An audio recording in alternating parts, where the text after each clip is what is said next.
ഹേനും ഫാമിലിയുമാകട്ടെ ഇപ്പോൾ വീട്ടിലേക്കൊക്കെ യാത്ര തിരിച്ചിരിക്കുന്നു.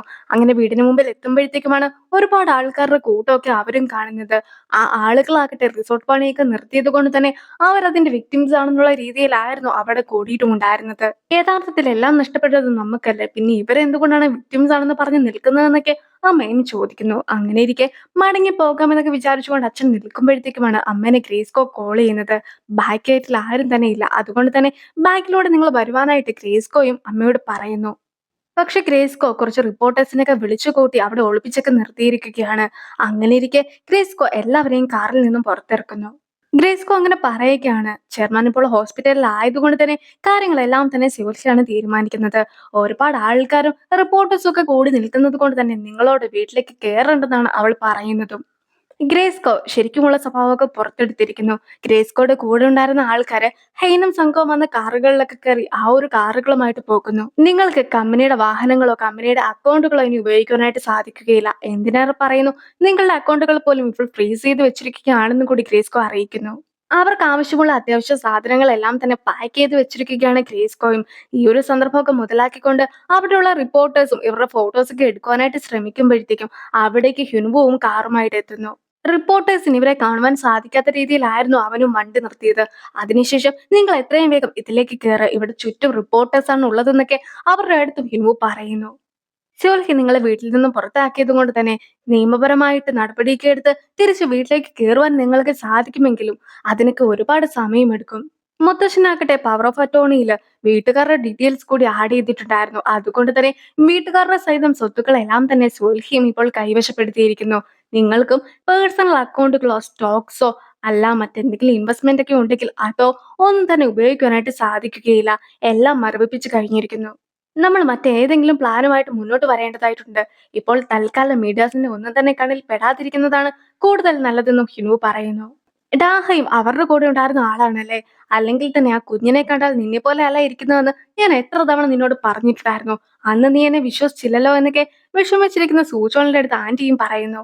ഹിനു അങ്ങനെ നേരെ പോയിട്ടുണ്ടായിരുന്നത് ഹിനുവിന്റെ നാട്ടിലേക്ക് തന്നെയാണ്. അച്ഛനും അവനെ കാണുമ്പോൾ ഒരുപാട് സന്തോഷമാകുന്നു. ചേച്ചിയും ആ ഒരു വീട്ടുകാർക്ക് അങ്ങനെ തന്നെ വേണം. നിന്നെ അവർ വീട്ടിൽ നിന്നും പുറത്താക്കിയതല്ലേ എന്നൊക്കെ ചോദിക്കുന്നു. ചേട്ടനാകട്ടെ അവരുടെ ഫാമിലിയൊക്കെ ഇല്ലാതായത് അറിഞ്ഞപ്പോൾ ഒരുപാട് സന്തോഷം തോന്നിയെന്നും അറിയിക്കുകയാണ്. അങ്ങനെ ഇരിക്കാണ് തന്ത്രശാലിയായിട്ടുള്ള കുറുക്കനെയൊക്കെ നീ മറന്നേക്കുവാൻ ഹെയ്നെ കുറിച്ച് ഒരു പരാമർശമൊക്കെ ചേച്ചിയും നടത്തുന്നത്. അതേ സമയത്ത് തന്നെ ഹെയ്നും അവിടെ എത്തിയിട്ട് തന്ത്രശാലിയായ കുറുക്കൻ ഇവിടെ എത്തിയിരിക്കുന്നു എന്ന് ചേച്ചിയുടെ അടുത്തും പറയുന്നു. പക്ഷെ ഹെയ്ൻ മാത്രമല്ല എന്ന് പറഞ്ഞ് ഹ്യുൻവു നിൽക്കുമ്പോഴത്തേക്കുമാണ് വീട്ടിലെ ബാക്കി അംഗങ്ങൾ കൂടി വണ്ടിയിൽ നിന്നും പുറത്തേക്കൊക്കെ ഇറങ്ങുന്നത്. ഹ്യുനുവിന്റെ ഫാമിലി അവരെ എല്ലാവരെയും സ്വാഗതം ചെയ്യുന്നുണ്ടെങ്കിലും ഹെയ്ന്റെ അമ്മയ്ക്ക് അവിടെ നിൽക്കുന്നതിൽ ഒട്ടും തന്നെ താല്പര്യം ഉണ്ടായിരുന്നില്ല. ഒരു ക്യാബൊക്കെ ബുക്ക് ചെയ്ത് തരികയാണെങ്കിൽ ഞാൻ ഇപ്പോൾ തന്നെ ഇവിടെ നിന്ന് പോയിക്കോളാമെന്നൊക്കെ അമ്മ പറയുമ്പോഴത്തേക്കും രാത്രിയായാൽ ഇവിടെ നിന്നും ക്യാബൊന്നും കിട്ടുകയില്ല എന്ന കാര്യം ചേച്ചിയും അറിയിക്കുന്നു. അച്ഛനും അമ്മയോട് അവിടെ നിൽക്കുവാനൊക്കെ നിർബന്ധിക്കുന്നുണ്ടെങ്കിൽ പോലും അമ്മയും അവിടെ നിൽക്കുവാൻ താല്പര്യമില്ലാതെ മുന്നോട്ടൊക്കെ നടക്കുമ്പോഴത്തേക്കും അറിയാതെ അവിടെ ഉണ്ടായിരുന്ന ചാണകത്തിലൊക്കെ ചവിട്ടുകയാണ്. അമ്മയും ഓവറായിട്ടുള്ള റിയാക്ഷനൊക്കെ ഇട്ടിട്ട് ആ കാലം നിലത്തൊന്നും കുത്താതെ മുന്നോട്ട് നടക്കുമ്പോഴത്തേക്കും വീഴുവാനും തുടങ്ങുന്നു. പക്ഷെ അവിടെ എത്തുന്ന ഹ്യുൻവുവിന്റെ അമ്മ ഹെയ്ന്റെ അമ്മേനെ പിടിക്കുന്നു. അച്ഛനും ചേട്ടനും കൂടെ ഒന്നിച്ച് ഫുഡൊക്കെ ഉണ്ടാക്കിക്കൊണ്ടിരിക്കുമ്പോഴത്തേക്കും സാധാരണ പൊതുവായിട്ടൊരു ശത്രുവൊക്കെ ഉണ്ടാക്കുമ്പോഴത്തേക്കും എതിർ ടീമുകാർ ഒന്നിക്കുന്നൊക്കെ അച്ഛൻ കണ്ടിട്ടില്ലേ? ഇതിനെയും അതുപോലെയൊക്കെ കണ്ടാൽ മതി എന്നും വെച്ച് ഹെയ്നും ഹിനുവും ഒന്നിക്കുമെന്നല്ല അതിന്റെ അർത്ഥം എന്നൊക്കെ പറഞ്ഞും കൊടുക്കുന്നു. ഹെയ്നും ഹിനുവിനോട് നന്ദി പറഞ്ഞതിന് ശേഷം നാളെ തന്നെ മാറിക്കോളാമെന്ന് പറയുകയാണ്. പക്ഷെ ഒരു രാത്രി കൊണ്ട് ഒന്നും തന്നെ സംഭവിക്കുകയില്ല. അതുകൊണ്ട് തന്നെ ഏറ്റവും കംഫോർട്ടബിൾ ആയിട്ടും സേഫ് ആയിട്ട് നിൽക്കുവാൻ പറ്റിയ സ്ഥലം ഇത് തന്നെയാണെന്നൊക്കെ ഹിനുവ് പറയുമ്പോഴത്തേക്കും എനിക്കൊരിക്കലും കംഫോർട്ടബിൾ ആയിട്ടുള്ള ഒരു സ്ഥലമല്ല ഇത് എന്ന് ഹെയ്നും അറിയിക്കുന്നുണ്ട്. ഞാൻ കംഫോർട്ടബിൾ ആണ്. നീ ഇവിടെ നിന്നാൽ മാത്രമേ ഞാൻ കംഫോർട്ടബിൾ ആകൂ. അതുകൊണ്ട് തന്നെ നീയും ഫാമിലിയും ഇവിടെ നിന്നാൽ മതി എന്നൊക്കെ ഹ്യുൻവു പറയുമ്പോൾ നമ്മൾ രണ്ടുപേരും ഡിവോഴ്സ് ചെയ്ത് കഴിഞ്ഞതാണ്. അതുകൊണ്ട് തന്നെ എന്റെ ഫാമിലിക്ക് വന്ന കാര്യങ്ങളെക്കുറിച്ച് നീ ഒരിക്കലും ആലോചിച്ച് വിഷമിക്കേണ്ട കാര്യമില്ല. ഇക്കാര്യങ്ങളെല്ലാം തന്നെ ഞാൻ തന്നെ ശരിയാക്കിക്കോളാം എന്ന് പറഞ്ഞ് ഹെയ്നും പോകുവാൻ തുടങ്ങുന്നു. കുറച്ചു കാലം കഴിഞ്ഞ് നിന്റെ അസുഖം എല്ലാം മാറി കഴിയുമ്പോഴത്തേക്കും നീ എല്ലാ കാര്യങ്ങളും സ്വയം ചെയ്തോ. പക്ഷെ അതുവരെ ഞാൻ നിന്നെക്കുറിച്ച് ഓർത്ത് വ്യാകുലപ്പെട്ടുകൊണ്ടേയിരിക്കും. എനിക്ക് അതിനൊരു അവസരം നൽകണമെന്നായിരുന്നു ഹിനുവും അവളോട് പറയുന്നത്.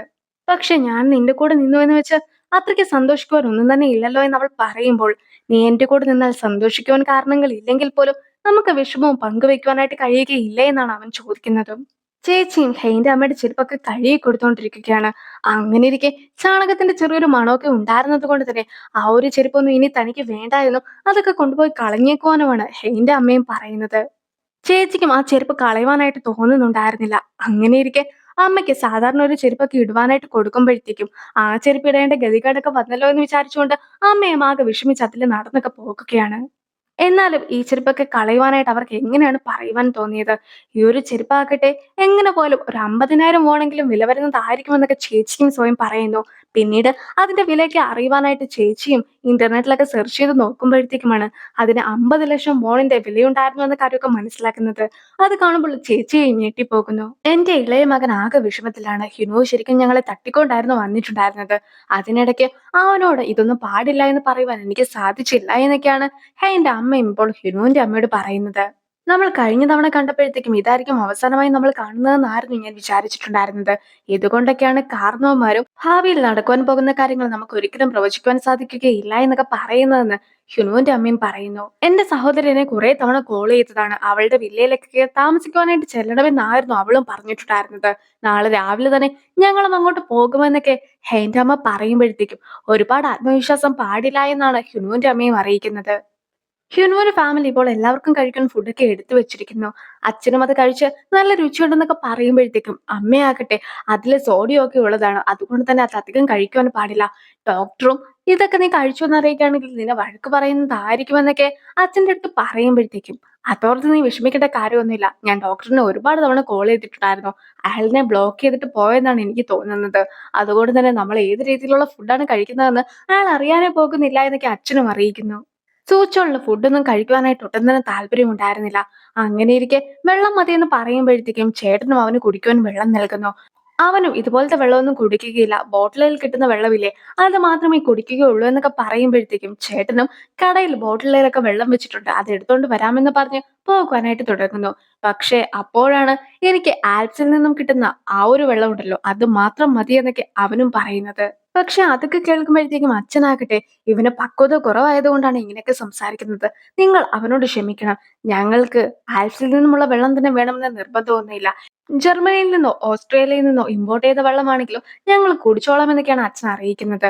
അച്ഛനെ എന്തായാലും തല്ലുവാൻ സാധിക്കുകയില്ലല്ലോ. അതുകൊണ്ട് തന്നെ അത് കേൾക്കുമ്പോഴത്തേക്കും ഹെയ്നും സൂചോളിനിട്ട് ഒരു തല്ലൊക്കെ കൊടുക്കുന്നു.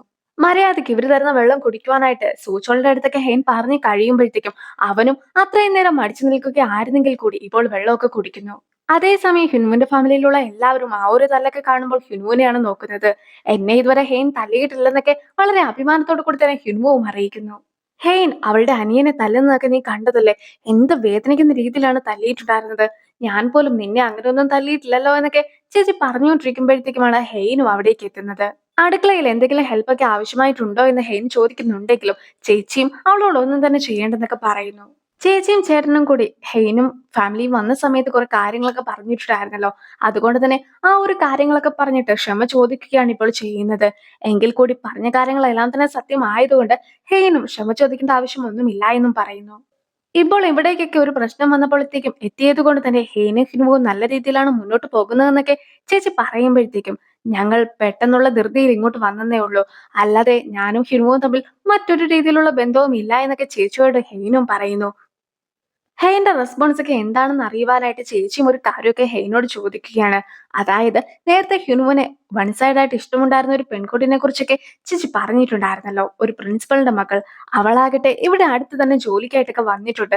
എന്നോട് ഹിനുവിന്റെ നമ്പറൊക്കെ ചോദിച്ചിട്ടുണ്ടായിരുന്നു. ഞാനും എന്ത് ചെയ്യണമെന്നറിയാതെ നിൽക്കുകയാണെന്നൊക്കെ ചേച്ചി പറയുമ്പോഴത്തേക്കും ഇപ്പോൾ ഞങ്ങൾ ഡിവോഴ്സ് ഒക്കെ ചെയ്തതല്ലേ. അതുകൊണ്ട് തന്നെ ചേച്ചി ധൈര്യമായിട്ട് ആ നമ്പറൊക്കെ കൊടുത്തോ എന്നായിരുന്നു ഹെയ്നും പറയുന്നത്. നമ്പർ കൊടുക്കുവാനായിട്ട് നിന്റെ സമ്മതമൊന്നും എനിക്ക് ആവശ്യമില്ല എന്ന് ചേച്ചി പറയുമ്പോഴത്തേക്കും അവളും ഒരു ഗുഡ് നൈറ്റ് ഒക്കെ പറഞ്ഞിട്ട് പോകുന്നു.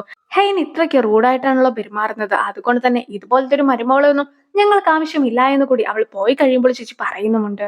പണ്ട് ഹ്യുനുവിന്റെ ഫാമിലി താമസിച്ച വീട്ടിലൊക്കെയാണ് ഇപ്പോൾ ഹെയ്ന്റെ ഫാമിലിക്ക് താമസിക്കുവാനായിട്ട് അച്ഛൻ അവസരമൊക്കെ ഒരുക്കിയിട്ടുള്ളത്. ഈ ഒരു വില്ലേജിൽ CCTVs ഒന്നും തന്നെ ആരും ഉപയോഗിക്കാറില്ല. സ്മാർട്ട് ഫോൺ പോലും വളരെ ചുരുക്കം ആളുകളുടെ കയ്യിലേ ഉള്ളൂ. മാത്രമല്ല നിങ്ങൾ ഇവിടെ ഉള്ള കാര്യം ആരോടും പറയരുതെന്നൊക്കെ ഞാൻ പ്രത്യേകമായിട്ട് വില്ലേജിലെ ആൾക്കാരോട് പറഞ്ഞിട്ടുമുണ്ടായിരുന്നു. അതുകൊണ്ട് തന്നെ നിങ്ങൾ ഇവിടെ സേഫ് ആയിരിക്കുമെന്നൊക്കെ അച്ഛനും അവർക്ക് വാക്ക് നൽകുന്നു. ബാത്റൂം ഒക്കെ ഹ്യുൻവു സൂചോളിന് കാണിച്ചു കൊടുക്കുമ്പോഴത്തേക്കും അവിടെ ബാത്ത് ടബ് ഒന്നും ഇല്ലാത്തതിന്റെ വിഷമമൊക്കെ അവനുണ്ടായിരുന്നു. അങ്ങനെ ഇരിക്കെ അവന് വേണ്ടി ഒരു ടവലൊക്കെ നൽകുകയാണ്. ആ ടവലിലാകട്ടെ അവരുടെ വീട്ടിലെ ഇളയൊരു മകനുണ്ടല്ലോ, അവന്റെ ഒന്നാമത്തെ പിറന്നാളിലായിരുന്നു ആ ഒരു ടവലൊക്കെ അവർ മേടിച്ചിട്ടുണ്ടായിരുന്നത്. അത് ടവലിൽ അടയാളപ്പെടുത്തിയും വെച്ചിട്ടുണ്ട്. അങ്ങനെ ഇരിക്കെ ഇതൊരു 6-7 വർഷം പഴക്കമുള്ള ടവലാണല്ലോ എന്നൊക്കെ പറഞ്ഞ് സൂചോളം വിഷമിച്ചിരിക്കുന്നു. നിനക്ക് അത്രയ്ക്ക് വിഷമമാണെങ്കിൽ ഞാൻ പുതിയൊരു ടവലൊക്കെ മേടിച്ചോണ്ട് വരാമെന്ന് ഹിനുവ പറയുന്നുണ്ട്. പക്ഷേ ഡാഹയ് എന്റെ കുഞ്ഞിനെയും കൊണ്ട് പോയി. ഞാൻ വിശ്വസിച്ചിട്ടുണ്ടായിരുന്ന ഉൻസ് ഇങ്ങനെ ചതിച്ചു. അത്രത്തോളം ഒന്നും വരികയില്ലല്ലോ. പഴക്കം ചെന്ന ഈ ഒരു ടവലിനായിരുന്നോ സൂചോളം തിരിച്ചു ചോദിക്കുന്നത്. ഓൺസിങ്ങും വീട്ടിലേക്ക് മടങ്ങി വരുമ്പോഴത്തേക്കുമാണ് അവിടെ ഹെയ്നും ഫാമിലിയും ഇല്ല എന്ന കാര്യമൊക്കെ അവൻ മനസ്സിലാക്കിയിട്ടുള്ളത്. അവനും അമ്മയോട് അവരെവിടെ പോയെന്നൊക്കെ ചോദിക്കുമ്പോഴത്തേക്കും നമ്മളാകട്ടെ അവരുടെ സ്വത്തും സമ്പാദ്യവും എല്ലാം തന്നെ തട്ടിയെടുത്തിരിക്കുകയാണ്. അങ്ങനെ ഇരിക്കെ നമ്മൾ എങ്ങനെയാണ് അവരെ കൂടി നമ്മുടെ കൂടെ താമസിപ്പിക്കുക എന്നായിരുന്നു അമ്മയുടെ മറുപടി. നമ്മൾ അവരെ മാറ്റി നിർത്തുകയാണെങ്കിൽ അവരുടെ പദ്ധതികൾ എന്താണെന്നൊന്നും നമുക്ക് മനസ്സിലാക്കുവാനായിട്ട് സാധിക്കുകയില്ല. പക്ഷെ അവരെ കൂടെ നിർത്തുകയാണെങ്കിൽ അത് നമുക്ക് വളരെയധികം ഉപകാരപ്പെടുമെന്നൊക്കെ ഉണിച്ച് പറയുമ്പോഴത്തേക്കും യഥാർത്ഥത്തിൽ ഹെയ്ന്റെ ഫാമിലിനെ കൂടെ നിർത്തുവാനായിട്ടല്ല, മറിച്ച് ഹെയ്നെ കൂടെ നിർത്തുവാനായിട്ടാണ് ഉണിച്ചെങ്ങനെ താല്പര്യമെന്ന് അമ്മയ്ക്ക് അല്ലെങ്കിൽ തന്നെ അറിയാമായിരുന്നു. നീ ഹെയ്നെ എന്നേക്കുമായിട്ട് മറന്നു കളയണം. കഴിഞ്ഞ 25 വർഷമായിട്ട് ഞാൻ ഈ വീട്ടിലൊക്കെയാണ് താമസിക്കുന്നതെങ്കിൽ പോലും ആദ്യമായിട്ടാണ് ഇഷ്ടത്തോടെ ഒരു വൈനൊക്കെ കുടിക്കുന്നതെന്ന് അമ്മയും അവനോട് പറയുന്നു.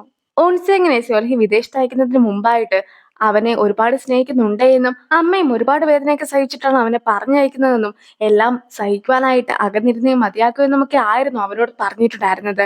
പക്ഷെ ഒരിക്കൽ പോലും അവൻ എന്തെടുക്കുകയാണ് എന്നോ ഇപ്പോൾ എങ്ങനെ ഉണ്ടെന്നോ അമ്മ വിളിച്ചു ചോദിച്ചിട്ടുണ്ടായിരുന്നില്ല. ഇപ്പോൾ ആത്മാർത്ഥമായിട്ട് ഒരാളെ സ്നേഹിക്കുവാനായിട്ട് തുടങ്ങിയപ്പോഴത്തേക്കുമാണ് അമ്മ പറഞ്ഞ കാര്യങ്ങളെല്ലാം തന്നെ കള്ളമാണെന്ന് ഞാൻ മനസ്സിലാക്കിയത്. ഹെയ്ൻ എന്തെടുക്കുകയായിരിക്കും, ഇപ്പോൾ എങ്ങനെ ഉണ്ടായിരിക്കും, എവിടെയായിരിക്കും അവൾ ഉള്ളതെന്ന ചിന്തയാണ് എനിക്കിപ്പോൾ ഉള്ളത്. അങ്ങനെ ഇരിക്കെ അമ്മ പറഞ്ഞതുപോലെ സ്നേഹിക്കുന്ന ഒരാളെ ഒരിക്കലും നമുക്ക് അകത്ത് നിർത്തുവാനായിട്ട് സാധിക്കുകയില്ല. അയാളെ കൂടെ നിർത്തുവാനായിട്ടായിരിക്കും നമ്മൾ ഓർക്കുക. അതുകൊണ്ട് തന്നെ ഞാനും അവളെ തിരികെ ഇവിടേക്ക് കൊണ്ടുവരാനായിട്ട് പോകുകയാണെന്ന് ഉണിസെങ്ങും അറിയിക്കുന്നു.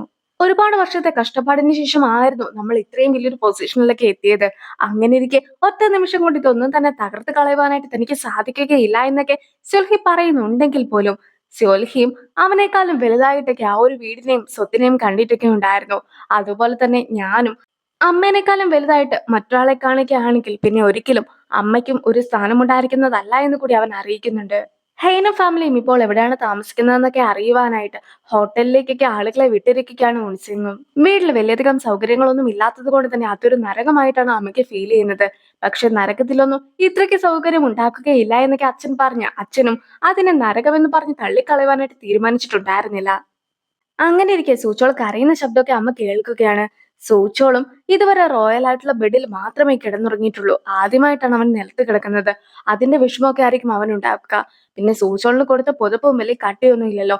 നമ്മുടെ പുതപ്പ് കുറച്ചുകൂടി കട്ടിയുണ്ട്. അതുകൊണ്ട് തന്നെ ഈ ഒരു പുതപ്പൊക്കെ അവന് നൽകാമെന്നൊക്കെ അച്ഛന്റെ അടുത്ത് അമ്മ പറയുമ്പോഴത്തേക്കും ഞാനും റിച്ച് ആയിട്ടുള്ള ഒരു ഫാമിലിയിൽപ്പെട്ട ആളാണ്. ഞാൻ ഇതുവരെയായിട്ട് നിലത്ത് കിടന്നിട്ടില്ല. അതുകൊണ്ട് തന്നെ ഈ ഒരു പുതപ്പൊക്കെ എനിക്ക് വേണമെന്ന് പറഞ്ഞ് അച്ഛനും ഇരിക്കുന്നു. ബ്യോങ്ചയും ചേട്ടനെ കോളൊക്കെ ചെയ്യുന്നു. ചേട്ടൻ നടന്ന കാര്യങ്ങളെല്ലാം തന്നെ അറിഞ്ഞിട്ടുണ്ടായിരുന്നു. പക്ഷെ ചേട്ടനോടും അച്ഛൻ മരിക്കുകയാണെങ്കിൽ പോലും കാണുവാനായിട്ട് വരരുതെന്നൊക്കെ ആയിരുന്നല്ലോ പറഞ്ഞിട്ടുണ്ടായിരുന്നത്. ചേട്ടൻ അതിനെക്കുറിച്ച് പറയുമ്പോഴത്തേക്കും ബ്യോങ്ച ആകെ കരയുന്നു. അച്ഛൻ ഒരു കുഴപ്പവും ഇല്ലാതിരുന്ന സമയത്ത് അച്ഛന്റെ അടുത്തൊക്കെ വഴക്കുണ്ടാക്കിയിട്ടാണല്ലോ ബ്യോംച് പോന്നത്. അതിന്റെ വിഷമമൊക്കെ ബ്യോംചയ്ക്കും ഉണ്ടായിരുന്നു. ഞാനാണ് സ്യോൽഹിയുടെ അടുത്ത് ഏറ്റവും മോശമായിട്ടൊക്കെ പെരുമാറിയിട്ടുണ്ടായിരുന്നത്. ഒരു പക്ഷേ സ്യോൽഹിക്ക് എന്റെ അടുത്ത് അത്രയ്ക്ക് ദേഷ്യമൊക്കെ ഉണ്ടായിരിക്കും. മാത്രമല്ല 10 വർഷം മുമ്പ് അച്ഛൻ സ്യോൽഹിനെ നിയമപരമായിട്ടൊക്കെ വിവാഹം കഴിക്കുവാനായിട്ട് തുടങ്ങിയപ്പോഴത്തേക്കും ഞാനായിരുന്നു അതിനെതിരൊക്കെ പറഞ്ഞിട്ടുണ്ടായിരുന്നത്. അതിന്റെയൊക്കെ ദേഷ്യം കാരണമായിരിക്കും സ്യോൽഹി നമ്മുടെ അടുത്ത് ഇതുപോലത്തെ ഒരു ചതിയൊക്കെ ചെയ്തിട്ടുണ്ടാക്കുക. പണ്ട് മുതലേ സ്യോൽഹിയുടെ അടുത്ത് ഞാൻ നല്ല രീതിയിൽ പെരുമാറുകയായിരുന്നെങ്കിൽ, അവളെ എന്റെ അമ്മയുടെ സ്ഥാനത്തൊക്കെ കാണുകയായിരുന്നെങ്കിൽ അവൾ ഒരിക്കലും ഇങ്ങനെയൊന്നും ചെയ്യുകയില്ലായിരുന്നു. എല്ലാം ഞാൻ കാരണമാണ് സംഭവിച്ചത്. അച്ഛൻ ഹോസ്പിറ്റലിൽ കിടക്കുവാനുള്ള കാരണം പോലും ഞാനാണ്. നമ്മുടെ ഫാമിലിനെ തന്നെ ഈ ഒരു അവസ്ഥയിലാക്കിയത് ഞാനാണെന്നൊക്കെ പറഞ്ഞ് വ്യോംചയും കരയുന്നു. വ്യോംചയുടെ കയ്യിലുള്ള മോതിരമൊക്കെ കാണുമ്പോഴത്തേക്കും ഇത് ഞാൻ അവൾക്ക് തിരികെ നൽകിയിട്ടുണ്ടെങ്കിൽ അവൾ എല്ലാ പ്രശ്നവും മറക്കുന്നതായിരിക്കുമോ എന്നൊക്കെ സ്വയം ഓർക്കുകയുമാണ്. അങ്ങനെ ഇരിക്കെ വ്യോംചയുടെ അടുത്ത് ഒരു അമ്മയൊക്കെ വന്നിരുന്നിട്ട് അമ്മയും കയ്യിലുണ്ടായിരുന്ന ടവലൊക്കെ അവളുടെ കണ്ണീരൊക്കെ തൂക്കുവാനായിട്ട് നൽകുന്നു. ഈ ഒരു അമ്മ നമ്മൾ നേരത്തെ കണ്ടിട്ടുണ്ടായിരുന്ന ആ ഒരു കൗൺസിലറുടെ അമ്മയാണ്. നീ എന്തിനാ കരയുന്നത്? നിന്റെ പേരൻസിന് വല്ല അസുഖവുമാണോ എന്നൊക്കെ അമ്മ ചോദിക്കുമ്പോഴത്തേക്കും എന്റെ അച്ഛൻ ആശുപത്രിയിലാണ് ഉള്ളതെന്നൊക്കെ പറഞ്ഞ് വ്യോംച വീണ്ടും കരയുന്നു. പേരൻസിന് അസുഖമൊക്കെ വരുമ്പോഴത്തേക്കും ഇതുപോലെ സ്വയം വിഷമിക്കുന്നത് സാധാരണയാണ്. അതുകൊണ്ട് തന്നെ നീ എത്ര വേണമെങ്കിലും കരഞ്ഞോ എന്നൊക്കെ പറഞ്ഞുകൊണ്ട് ആ അമ്മയും വ്യോംചനെ സമാധാനിപ്പിക്കുന്നു. അങ്ങനെ ഇരിക്കെയാണ് കൗൺസിലറും അമ്മേനെ അന്വേഷിച്ചുകൊണ്ട് അതുവഴിയൊക്കെ നടക്കുന്നത്. അമ്മ അത് കണ്ട് കഴിയുമ്പോഴത്തേക്കും ഇതുവഴി ഒരു വട്ടനൊക്കെ നടപ്പുണ്ട്. അവനും എന്നെ അമ്മയെന്നാണ് വിളിക്കുന്നത്. "മോൾ എനിക്ക് വേണ്ടി ഒരു സഹായം ചെയ്യാമോ? മോള് എന്റെ മകളാണെന്ന് അയാളുടെ അടുത്ത് പറയാമോ?" അങ്ങനെയൊക്കെ പറയുകയാണെങ്കിൽ ആ വട്ടനും എന്നെ വിട്ട് പൊയ്ക്കോളുമെന്ന് അമ്മ പറയുമ്പോഴത്തേക്കും വ്യോമചയും അതൊക്കെ സമ്മതിക്കുന്നു. കൗൺസിലർ അമ്മേനെ കണ്ട് അമ്മയുടെ അടുത്തേക്കൊക്കെ ചെന്ന് കഴിയുമ്പോഴത്തേക്കും വ്യോംച ഇത് എന്റെ അമ്മയാണെന്ന് പറഞ്ഞു നിൽക്കുന്നു. അങ്ങനെ അവർ രണ്ടുപേരും കൂടി ഇത് എന്റെ അമ്മയാണെന്ന് പറഞ്ഞ് നിന്ന് തർക്കിക്കുമ്പോഴത്തേക്കും കൗൺസിലർക്കും ആ ഒരു ഐഡിയ ഒക്കെ തോന്നുകയാണ്. ഡ്രാമയൊക്കെ തുടങ്ങുവാൻ സമയമായി. ഞാനത് കാണുവാനാണ് അമ്മേനെ കൂട്ടിക്കൊണ്ടു പോകുവാൻ എത്തിയതെന്നൊക്കെ അവൻ പറഞ്ഞു കഴിയുമ്പോഴത്തേക്കും അമ്മയും നേരെ അവന്റെ ഒപ്പം പോകുന്നു. അങ്ങനെ അവർ രണ്ടും പോകുമ്പോഴത്തേക്കുമാണ് അത് ആ അമ്മയുടെ യഥാർത്ഥത്തിലുള്ള മകനാണെന്നുള്ള കാര്യമൊക്കെ വ്യോംചയും മനസ്സിലാക്കുന്നത്. ഇവരുടെ ഒരു ലവ് ട്രാക്ക് ഒക്കെ തുടർന്ന് കാണുവാൻ സാധിക്കുമെന്ന് വിശ്വസിക്കുന്നു. ഹെയ്നും നേരത്തെ കേട്ടിട്ടുണ്ടായിരുന്ന ആ ഒരു സോങ്സ് ഒക്കെ കേട്ടുകൊണ്ടിരിക്കുന്നു. അപ്പോഴാണ് എനിക്കും ഹ്യുൻവുനും ഒരേ ടേസ്റ്റ് ആണല്ലോ ഉള്ളതെന്നൊക്കെ അവളും ഓർക്കുന്നത്. അങ്ങനെ ഇരിക്കെ ഉറങ്ങിയോന്നൊക്കെ ചോദിച്ചുകൊണ്ട് ഹിനു മെസ്സേജ് അയക്കുമ്പോഴത്തേക്കും ഹെയ്നും റിപ്ലൈ നൽകുന്നു. അവനും അവന് നാളെ വർക്കുണ്ടെന്നൊക്കെ പറയുകയും പിന്നീട് രണ്ടുപേരും ഒരുപോലെ വർക്കിന് പോകാതിരുന്നാലോ എന്ന് ചോദിക്കുകയും ചെയ്യുന്നു. പക്ഷെ രണ്ടുപേരും ആ ഒരു മെസ്സേജ് സെൻഡ് ചെയ്യുന്നില്ല. ഹേയനും സോങ്സ് ഒക്കെ കേട്ടുകൊണ്ടിരിക്കുകയാണെന്ന് പറയുമ്പോഴത്തേക്കും ആ മ്യൂസിക് പ്ലെയറിലുള്ള സോങ്സിനെ കുറിച്ചൊക്കെ ഹ്യുൻവുവും ചോദിക്കുകയാണ്. അതെല്ലാം തന്നെ അവളുടെ ഫേവറേറ്റ് ആയിട്ടുള്ള സോങ്സ് ആണെന്ന് അവൾ പറയുമ്പോഴത്തേക്കും ഹ്യുൻവുവും തനിക്കത് സ്കൂളിൽ നിന്നും കിട്ടിയതാണെന്നും അത് തന്റെ സ്വന്തമല്ല എന്നും അറിയിക്കുന്നു. അങ്ങനെ ഇരിക്കെയാണ് ഹ്യുൻവു പഠിച്ച സ്കൂളിനെ കുറിച്ചൊക്കെ ഹെയ്ൻ കൂടുതലായിട്ട് ആലോചിക്കുന്നത്. ഹെയ്ൻ അവിടെ നിന്ന് പോയ സമയത്താണ് ഹ്യുൻവു അവിടെ എത്തിയതെന്ന കാര്യമൊക്കെ അവൾക്ക് മനസ്സിലാകുന്നു. അതുകൊണ്ട് തന്നെ ആ ഒരു റെക്കോർഡർ കുറച്ചുകൂടി നന്നായിട്ട് നോക്കുമ്പോഴത്തേക്കും അവൾക്കും അതിൽ എച്ച് എന്നൊക്കെ എഴുതിയിരിക്കുന്നത് കാണുവാൻ സാധിക്കുന്നു. അത് തന്നെ ആയിരുന്നു അവളുടെ പഴയ റെക്കോർഡർ എന്ന കാര്യം അവൾ മനസ്സിലാക്കി കഴിഞ്ഞിരിക്കുന്നു. സോളിലെ സ്കൂളിലെ അവളുടെ അവസാന ദിവസം അവൾ ഹ്യുൻവുനെ കണ്ടുമുട്ടിയെന്ന് അവൾക്ക് വിശ്വസിക്കുവാനായി സാധിക്കുന്നുണ്ടായിരുന്നില്ല. അതുകൊണ്ട് തന്നെ ഹ്യുൻവു ജനിച്ചത് തന്നെ എന്നെ സ്നേഹിക്കുവാനാണോ എന്ന് അവളും സംശയിക്കുന്നു. അവൻ ആദ്യമായിട്ട് എന്നെ കണ്ടപ്പോൾ തന്നെ എന്നോട് പ്രണയം തോന്നി കാണുമോ? അതുകൊണ്ടായിരിക്കുമോ ഇത്രയും വർഷമായിട്ടും ഇതൊക്കെ അവൻ സൂക്ഷിച്ചു വെച്ചിട്ടുള്ളത്? അപ്പോൾ ആ ഒരു പെൺകുട്ടി ഞാനാണെന്ന് അറിയുമ്പോൾ അവൻ ശരിക്കും ഞെട്ടിപ്പോകുമല്ലോ എന്നൊക്കെ അവളും ഓർക്കുകയാണ്. എന്നാൽ കാര്യങ്ങളൊക്കെ അവനെ കൊണ്ട് തന്നെ പറയിക്കാമെന്ന് വിചാരിച്ചുകൊണ്ട് ആ ഒരു പെൺകുട്ടി അത്രയ്ക്ക് സുന്ദരിയായിരുന്നു. അതുകൊണ്ടാണോ നീയും ഇതൊക്കെ സൂക്ഷിച്ചു വെച്ചിട്ടുണ്ടായിരുന്നതെന്നൊക്കെ ഹ്യുൻവുന് അവൾ വീണ്ടും മെസ്സേജ് ഒക്കെ അയച്ചു ചോദിക്കുന്നു. പക്ഷെ അത് കാണുമ്പോഴത്തേക്കും അവനും ഓടി അവളുടെ റൂമിലേക്കൊക്കെ ചെല്ലുകയാണ്. ഇതൊക്കെ വർഷങ്ങൾക്ക് മുമ്പ് നടന്ന കാര്യമല്ലേ, എനിക്കൊന്നും തന്നെ ഓർമ്മയില്ല. ഇത് ആരുടെ കയ്യിൽ നിന്നുമാണ് താഴെ പോയതെന്ന് ഞാൻ ഓർക്കുന്നില്ല. അത് ആണായിരുന്നോ പെണ്ണായിരുന്നോ ടീച്ചറായിരുന്നോ സ്റ്റുഡന്റ് ആയിരുന്നോ എന്തിനേറെ പറയുന്നു അവിടുത്തെ സെക്യൂരിറ്റി ഗാർഡ് ആയിരുന്നോ എന്ന് പോലും എനിക്ക് ഓർമ്മയില്ല എന്നാണ് അവൻ പറയുന്നത്. എങ്കിൽ പോലും അവൻ ഇപ്പോൾ അതെടുത്ത് പെട്ടിക്കകത്തൊക്കെ വെക്കുമ്പോഴത്തേക്കും എന്നാൽ നിനക്കത് കളഞ്ഞുകൂടെ എന്നൊക്കെ അവളും ചോദിക്കുന്നു. ഞാനിത് കളയാനായിട്ടാണ് ഈ ഒരു പെട്ടിക്കകത്ത് വെച്ചിട്ടുള്ളത്, ഞാനിത് ഉപയോഗിക്കാറേ ഇല്ല എന്നൊക്കെ അവനും മറുപടി നൽകുന്നു. ഹെയ്ൻ ഒരിക്കലും അവന്റെ അടുത്ത് നിന്നും അങ്ങനൊരു മറുപടി ഒന്നും പ്രതീക്ഷിച്ചിട്ടുണ്ടായിരുന്നില്ല. അതുകൊണ്ട് തന്നെ അവൾ കുറച്ച് മൂഡ് ഓഫ് ആയിട്ടൊക്കെ ഇരിക്കുന്നു. അവിടുത്തെ ജനലൊക്കെ തുറന്നിട്ടിരിക്കുകയായിരുന്നു. അതുകൊണ്ട് തന്നെ ആ ഒരു ജനൽ അടയ്ക്കുവാനായിട്ട് അവൻ പ്രത്യേകമായിട്ട് അവളോട് പറയുന്നു. സൂര്യൻ ഉദിക്കുന്ന ദിക്കാണത്. അതുകൊണ്ട് തന്നെ സൂര്യപ്രകാശം രാവിലെ തന്നെ അവളുടെ റൂമിലേക്ക് എത്തുമെന്നൊക്കെ പറയുമ്പോഴത്തേക്കും അവളും അടച്ചോളാം എന്നൊക്കെ പറയുന്നുണ്ടെങ്കിലും അടയ്ക്കാതെ തന്നെ കിടന്നുറങ്ങുകയാണ്. രാവിലെ പോകുന്നത് കൊണ്ട് തന്നെ ഹെയ്നെ കാണുവാൻ സാധിക്കുകയില്ല എന്നൊക്കെ ആയിരുന്നു അവൻ വിചാരിച്ചിട്ടുണ്ടായിരുന്നതെങ്കിലും ഹെയ്നെ കാണാതെ പോകുവാൻ അവന് സാധിക്കുന്നില്ല. അതുകൊണ്ട് തന്നെ നേരെ അവളുടെ റൂമിലും അവൻ എത്തുന്നു. രാവിലെ റൂമിലേക്ക് ഒരുപാട് വെട്ടമൊക്കെ കയറി വരുന്നത് കാണുന്ന ഹ്യുൻബോവും ജനലൊക്കെ അടയ്ക്കുന്നു. പിന്നീട് അവളും ഓക്കെ ആണോ എന്ന് അറിയുവാനായിട്ട് അവളുടെ ടെമ്പറേച്ചർ ഒക്കെ ചെക്ക് ചെയ്ത് നോക്കിയതിനു ശേഷമാണ് അവനും പോകുന്നത്. അമ്മയും രാവിലെ തന്നെ വീടിന് വെളിയിൽ പോയി പച്ചക്കറിയൊക്കെ പറിച്ചുകൊണ്ട് വന്ന് കുക്ക് ചെയ്യുകയാണ്. അതൊക്കെ കാണുമ്പോഴത്തേക്കും ഹേൻ കൂടി അമ്മയെ സഹായിക്കുവാനായിട്ട് എത്തുന്നു. അമ്മയും അവളോട് കുറച്ച് ക്യാരറ്റ് ഒക്കെ മുറിക്കുവാനായിട്ട് പറയുമ്പോഴത്തേക്കും അവൾ ഒരു രീതിയിലൊക്കെ മുറിച്ചു വെക്കുന്നുണ്ടെങ്കിലും ഇങ്ങനെയല്ല ഇതൊക്കെ ചെയ്യേണ്ടതെന്ന് പറഞ്ഞ് അമ്മയും അതൊക്കെ കാണിച്ചു കൊടുക്കുന്നു. വളരെയധികം സ്പീഡിൽ ഷെഫൊക്കെ ചെയ്യുന്ന രീതിയിൽ അമ്മയും ക്യാരറ്റ് ഒക്കെ അരിയുമ്പോഴത്തേക്കും ഹെയ്നും അത് നോക്കി നിൽക്കുകയാണ്. അമ്മ ഭയങ്കര സംഭവം തന്നെ. അമ്മയ്ക്ക് ഇതുപോലെ എന്തൊക്കെ ചെയ്യുവാനായിട്ട് അറിയാമെന്നൊക്കെ അവൾ ചോദിക്കുമ്പോഴത്തേക്കും അമ്മയും മുട്ടയൊക്കെ പൊട്ടിക്കുവാനായിട്ട് അറിയാമെന്ന് പറഞ്ഞ് അതൊക്കെ ചെയ്ത് കാണിച്ചു കൊടുക്കുന്നു. പക്ഷെ സാധാരണ രീതിയിലൊന്നും ആയിരുന്നില്ല അമ്മ അതൊക്കെ ചെയ്തത്. അതുകൊണ്ട് തന്നെ അത് കാണുന്ന ഹെയ്നും ആകെ ഞെട്ടിയൊക്കെ നിൽക്കുന്നു. ഇതൊക്കെ മോഡേൺ ആർട്ടാണ്, ഇതൊക്കെ ചെയ്യുവാൻ അമ്മേനെ കൊണ്ട് മാത്രമേ സാധിക്കൂ എന്നൊക്കെ അവൾ പറയുമ്പോഴത്തേക്കും അവൾ അങ്ങനെ ഹ്യുൻവുന്റെ അമ്മേനെ പുകഴ്ത്തുന്നതെല്ലാം തന്നെ ഹെയ്ന്റെ അമ്മ കാണുകയും അത് ഇഷ്ടപ്പെടാതെ നിൽക്കുകയും ചെയ്യുന്നു. എന്തായാലും ഇനി ഇവിടെ നിൽക്കുവാനായിട്ട് പാടില്ല എന്ന ഉദ്ദേശത്തോടു കൂടി തന്നെ അമ്മയും ഇപ്പോൾ സഹോദരനെ കോൾ ചെയ്യുകയാണ്. ആദ്യം സഹോദരിയുടെ വില്ലയിലേക്ക് മാറാമെന്നായിരുന്നല്ലോ അമ്മയും വിചാരിച്ചിട്ടൊക്കെ ഉണ്ടായിരുന്നത്. പക്ഷെ ഇപ്പോൾ കോൾ ചെയ്ത് കഴിയുമ്പോഴത്തേക്കും ഹസ്ബൻഡ് അതിനൊന്നും സമ്മതിക്കുന്നില്ല എന്നായിരുന്നു അവളും പറയുന്നത്. അതായത് മീഡിയാസും ആളുകളും ഒക്കെ തന്നെ അവരവിടെ വന്നിട്ടുണ്ടെങ്കിൽ പ്രശ്നമാക്കുമെന്നും അതുകൊണ്ട് തന്നെ ഹസ്ബൻഡ് ആകട്ടെ അവരെ വീട്ടിലേക്ക് വിളിക്കണമെന്ന് പറഞ്ഞിട്ടുണ്ടായിരുന്നെന്നും അറിയിക്കുന്നു. ചേച്ചിയും ഇപ്പോൾ ആ ഒരു ചെരുപ്പൊക്കെ നന്നാക്കിക്കൊണ്ട് വന്നിട്ട് ഇതിനിപ്പോൾ ഒരു മണവും ഇല്ല എന്നൊക്കെ പറയുന്നുണ്ടെങ്കിലും അമ്മ ആ ചെരുപ്പൊന്നും സ്വീകരിക്കുവാനായിട്ട് തയ്യാറാകുന്നില്ല. അതുകൊണ്ട് തന്നെ ചെരുപ്പ് ചേച്ചിക്ക് തന്നെ നൽകുന്നു. ചേച്ചിക്കും അത് ഫ്രീ ആയിട്ട് സ്വീകരിക്കുവാൻ മടി ഉള്ളത് കൊണ്ട് തന്നെ ഒരു കാര്യം ചെയ്യാം, നിങ്ങൾ എന്റെ ഷോപ്പിലേക്ക് വാ, ഞാൻ നിങ്ങളുടെ മുടിയൊക്കെ നല്ല രീതിയിൽ സ്റ്റൈൽ ചെയ്ത് തരാമെന്നൊക്കെ ചേച്ചിയും പറയുന്നു. ആ ഒരു ചെരുപ്പിന്റെ വിലയുടെ അടുത്തെങ്കിലും മുടിയൊക്കെ കൊണ്ടുപോയി എത്തിക്കണമല്ലോ. അതുകൊണ്ട് തന്നെ ചേച്ചിയും അമ്മ ഏത് സ്റ്റൈൽ പറഞ്ഞാലും അതൊക്കെ ചെയ്തു തരുവാനായിട്ട് തയ്യാറാണെന്ന് പറഞ്ഞ് നിൽക്കുമ്പോഴത്തേക്കുമാണ് കടയിലേക്ക് സ്ഥിരമായിട്ട് എത്തുന്ന ആ 3 സ്ത്രീകൾ എത്തുന്നത്. ഹേനും ഫാമിലിയും തിരിച്ച് നിങ്ങളുടെ അടുത്തേക്കൊക്കെ വന്നു എന്ന് ഞാൻ കേട്ടല്ലോ. എന്തൊരു വീട്ടുകാരാണവർ. എന്തായാലും അവർക്ക് ഇങ്ങനെ തന്നെ വേണം. പിന്നെ ഹെയിന്റെ അമ്മ വന്ന ആദ്യത്തെ ദിവസം തന്നെ ചാണകത്തിൽ ചവിട്ടിയെന്നും അതുകൊണ്ട് തന്നെ ഒരുപാട് കിടന്ന് കരഞ്ഞു എന്നൊക്കെ എന്റെ ഹസ്ബൻഡ് പറഞ്ഞിട്ടുണ്ടായിരുന്നു എന്നൊക്കെ ഓരോരുത്തരായിട്ട് പറയുന്നു. എന്തായാലും എനിക്കത് നേരിട്ട് കാണുവാനുള്ള ഒരു അവസരമൊന്നും കിട്ടിയില്ലല്ലോ എന്ന് പറഞ്ഞു അവർ ചിരിക്കുമ്പോഴത്തേക്കും ചേച്ചിയും അവരോട് മിണ്ടാതിരിക്കുവാനായിട്ടൊക്കെ പറയുന്നു. പക്ഷെ അവരും വാ ഒന്നും അടയ്ക്കുന്നുണ്ടായിരുന്നില്ല. നിന്റെ അമ്മ പാവമായതുകൊണ്ടാണ് അവരോട് എല്ലാ കാര്യത്തിനും ക്ഷമിച്ച് അവരെ തിരിച്ച് വീട്ടിലേക്കൊക്കെ കയറ്റിയത്. ഞങ്ങൾ ഒരിക്കലും അങ്ങനെയൊന്നും ചെയ്യുകയില്ല. എന്തായാലും ആ സ്ത്രീയുടെ മുഖമെങ്കിലും ഒന്ന് കാണുവാനായിട്ട് കഴിഞ്ഞിരുന്നെങ്കിൽ എന്നൊക്കെ ഒരാൾ പറയുമ്പോഴത്തേക്കും, നിങ്ങൾ കാണണമെന്ന് പറഞ്ഞ ആ ഒരാൾ ഞാനാണ്. പിന്നെ ഞങ്ങളുടെ സ്വത്ത് എല്ലാം ഞങ്ങൾക്ക് നഷ്ടപ്പെട്ടിട്ടൊന്നുമില്ല. അതെല്ലാം തന്നെ ഫ്രീസ് ചെയ്ത് വെച്ചിരിക്കുകയാണ്. ഏത് നിമിഷവും അതൊക്കെ ഞങ്ങൾക്ക് തിരിച്ചു കിട്ടാവുന്നതുമാണ്. അപ്പോൾ തന്നെ ഞങ്ങൾ ഇവിടെ ഒക്കെ വിട്ടു പോകുന്നതായിരിക്കും എന്നൊക്കെ പറഞ്ഞ് വളരെ ദേഷ്യത്തോടു കൂടി തന്നെ ഹെയിന്റെ അമ്മയും അവിടെ നിന്ന് പോകുന്നു. ഓൺസിംഗ് ഓഫീസിലേക്ക് എത്തുമ്പോഴത്തേക്കും ഒരുപാട് റിപ്പോർട്ടേഴ്സ് പല ചോദ്യങ്ങളുമായിട്ട് അവനെ കാത്തു നിൽക്കുന്നുണ്ടായിരുന്നു. പക്ഷെ അതിനൊന്നും തന്നെ മറുപടി കൊടുക്കാതെ അവനും നേരെ ചെന്നൊരു മീറ്റിംഗിലൊക്കെ പങ്കെടുക്കുന്നു. അവനും കമ്പനിയുടെ ബ്രാഞ്ചസ് ഒക്കെ വേറെ രാജ്യങ്ങളിലേക്ക് വ്യാപിപ്പിക്കാനായിരുന്നു തീരുമാനിച്ചിട്ടുമുണ്ടായിരുന്നത്. അതിനൊക്കെ ഒരുപാട് തുകയൊക്കെ ചെലവാകുന്നതായിരിക്കുമെന്ന് കൂടി അവൻ അറിയിക്കുന്നു. അങ്ങനെ ഇരിക്കെ മറ്റൊരാളും ഉത്സിങ്ങിനെ കാണുവാനായിട്ടൊക്കെ എത്തിയിരിക്കുകയാണ്. മുത്തശ്ശനാകട്ടെ ഒരുപാട് തുകയൊക്കെ സീക്രട്ട് ആയിട്ട് സൂക്ഷിച്ചു വെച്ചിട്ടുണ്ടായിരുന്നു. പക്ഷെ ആ തുകയൊക്കെ സൂക്ഷിച്ചു വെച്ചത് എവിടെയാണെന്നുള്ള കാര്യം മുത്തശ്ശനല്ലാതെ മറ്റാർക്കും തന്നെ അറിയിക്കില്ല.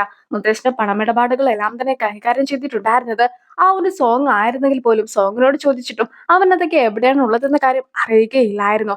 അതൊക്കെ പോട്ടെ.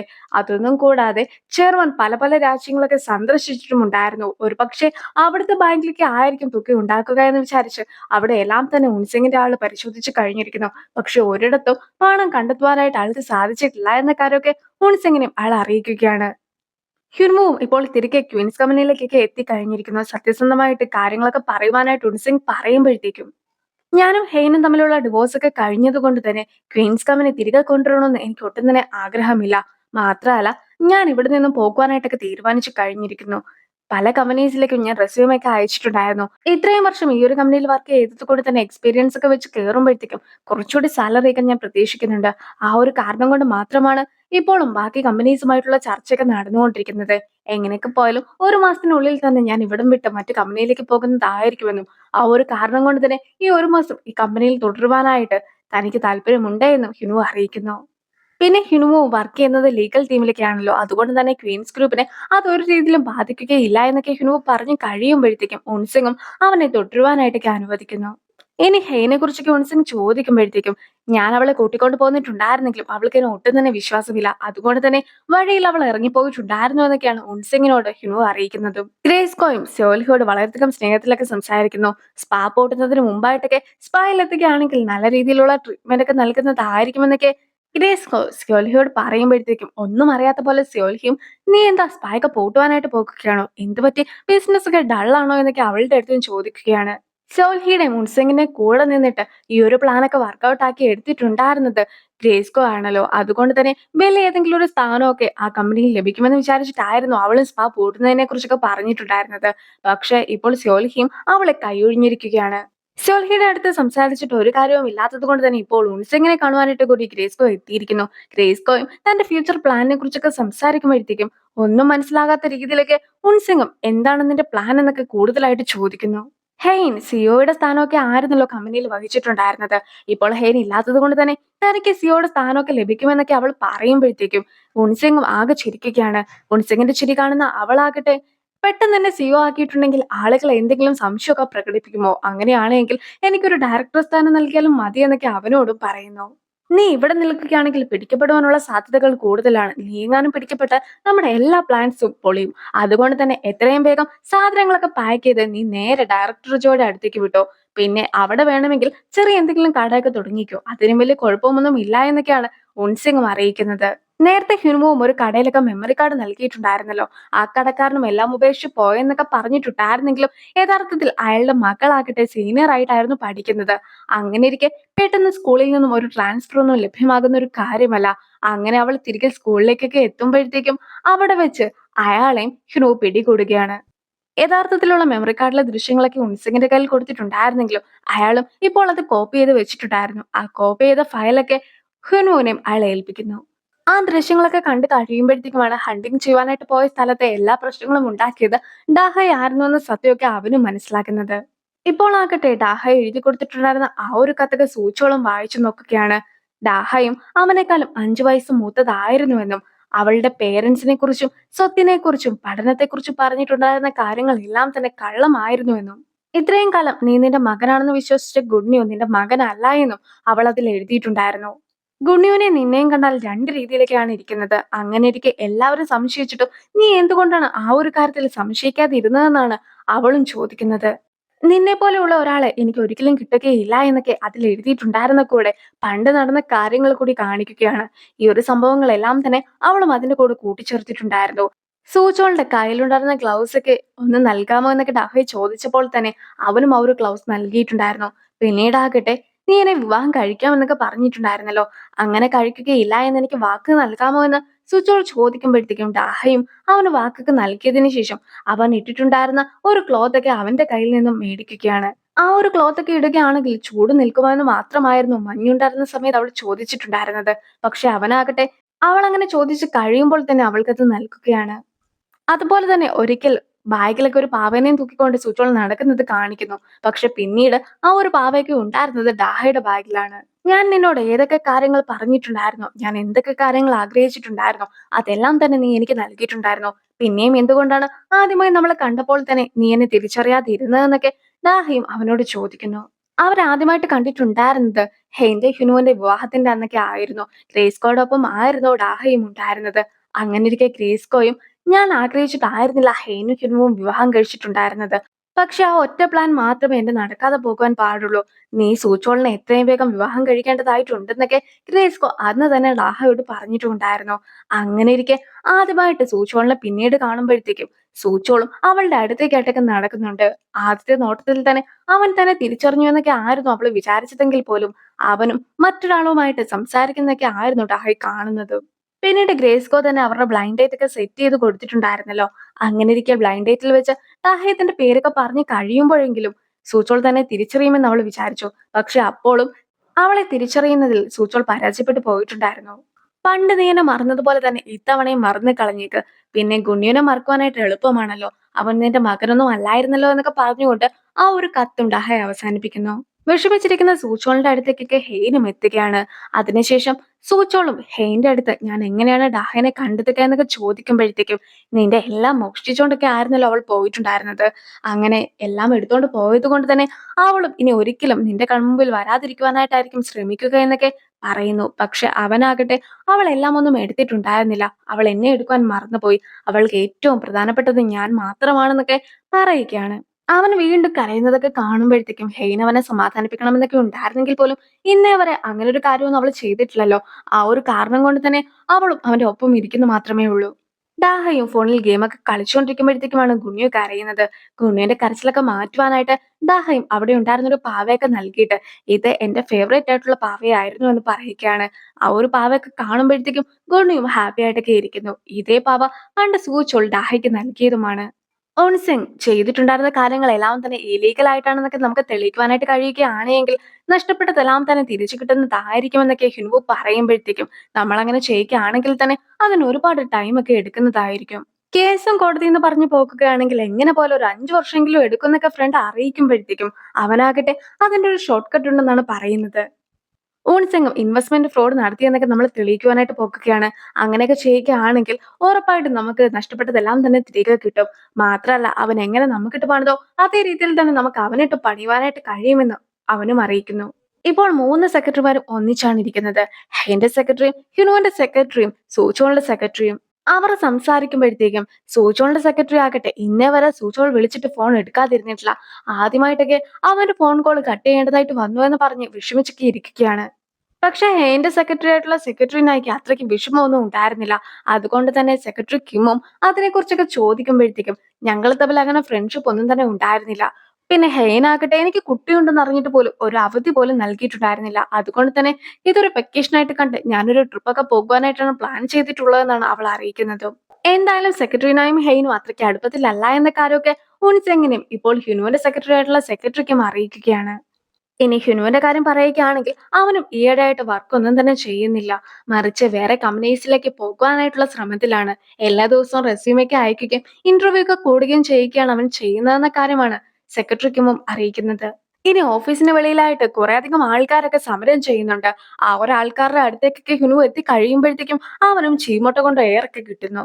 അങ്ങനെ ഇരിക്കെ ഹ്യുനുവും അവരോട് കാര്യങ്ങളെ കുറിച്ചൊക്കെ ചോദിക്കുമ്പോഴത്തേക്കുമാണ് ക്വീൻസ് ഗ്രൂപ്പിന്റെ റിസോർട്ട് പണിയാനെന്ന രീതിയിൽ അവരുടെ സ്ഥലമായിരുന്നു സ്വന്തമാക്കിയിട്ടുണ്ടായിരുന്നത്.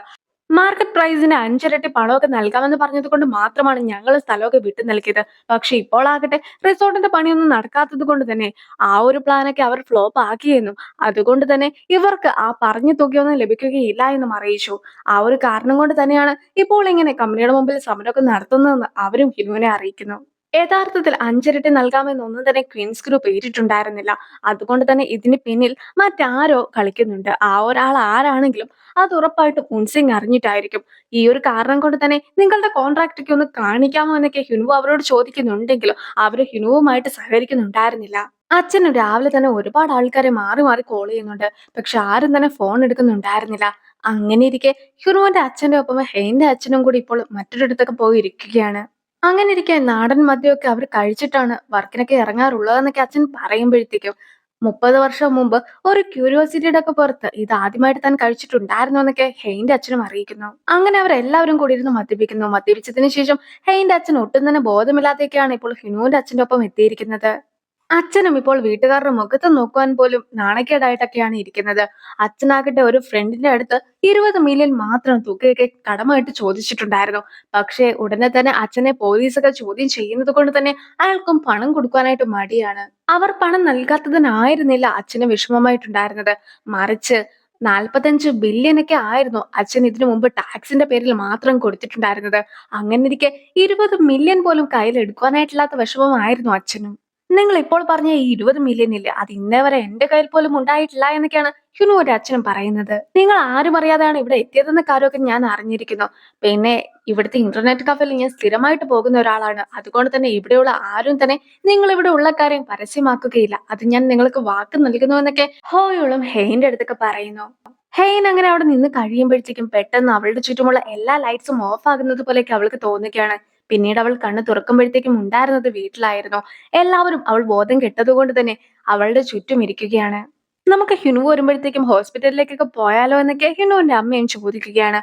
അങ്ങനെ ഇരിക്കെ ആന്റിയും അവളോട് കൃത്യമായിട്ട് മരുന്നൊക്കെ കഴിക്കാറുണ്ടോ എന്ന് കൂടി ചോദിക്കുന്നു. അവൾക്ക് എന്താണ് അസുഖമെന്ന് എല്ലാവരും അവളെ നോക്കുമ്പോഴത്തേക്കും അവളാകട്ടെ അനീമിയ ഉണ്ടെന്നാണ് പറയുന്നത്.